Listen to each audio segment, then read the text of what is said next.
తీసుకురా నగేష్ మాట్లాడింది ఇటు తీసుకురా. పెడదామని లోపలికి వెళ్తాం. మేడం అంటున్నారు మేము తీసుకోము, మేము వర్క్లో ఉన్నాం, మాకు వేరే ఉంటాయి కదా, వేరే కేసెస్ ఉంటాయి కదా, అవి చూసుకోవాలని మాట్లాడుతున్నారు. అది కాకుండా ఇప్పుడు మళ్ళీ నన్ను లోపలికి తీసుకెళ్ళి ఎవరైతే నాకు న్యాయం చేయడానికి వచ్చిన జర్నలిస్ట్ ఉన్నారో వాళ్ళపైన రిటర్న్ కేసు పెట్టామని చెప్పేసి ఇట్లా బెదిరిస్తున్నారు మేడం వాళ్ళు లోపలికి తీసుకొని నన్ను. ఎస్ఐ మౌనిక మేడం ఉల్టా కేసు పెట్టామా? నేను పెడదాం అనుకుంటున్నాను. జర్నలిస్టుల పైన నేను పెట్టాలనుకోవట్లేదు మేడం, సార్ వాళ్ళ పైన నేను పెడదాం అనుకుంటున్నాను. ఎందుకంటే ఆల్మోస్ట్ నేను ఇప్పుడు ఈ పోలీస్ స్టేషన్కి తిరుగు కాబట్టి 29 days అవుతుంది. 29 days నుంచి ఏ రోజు కూడా వాళ్ళు అంటే జస్ట్ పిటిషన్ తీసుకున్నారు కానీ ఇది ఇట్లా కాల్ లిఫ్ట్ చేసినారు లేదు అనేది నాకు ఏది కూడా చక్కగా రెస్పాన్స్ రాలేదు.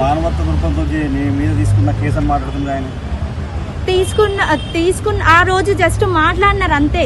కానీ నేను ఎన్నిసార్లు కాల్ చేసినా కూడా మౌనిక మేడం ఎవరైతే ఎస్ఐ మేడం అయితే ఉన్నారో ఆమె ఇంతవరకు కూడా నాకు ఏం సరిగ్గా రెస్పాన్స్ ఇవ్వట్లేదు అని చెప్పేసి నేను సంతోషంగా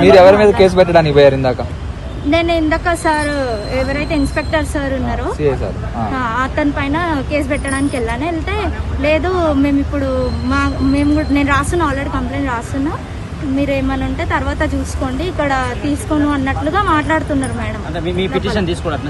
లేదు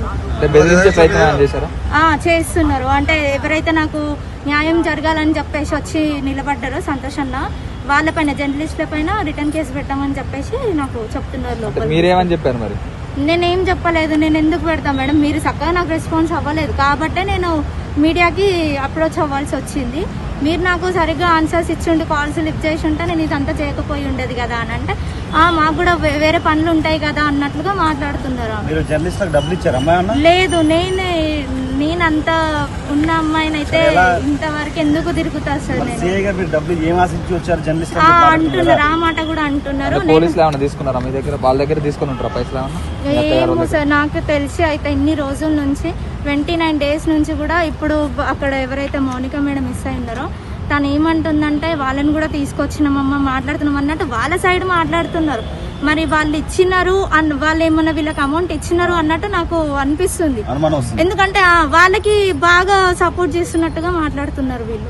షకీర్ అలీ మీద కేసు పెడతారు, ఏ కేసు పెడతారు సార్? ఇప్పుడు ఆ సార్ అయితే ఈ మాదిగోళ్ళ గోల్ అంతా ఏంది నాకు ఇదంతా అన్నట్లుగా కొంచెం మాట్లాడుతున్నారు వల్గర్గా.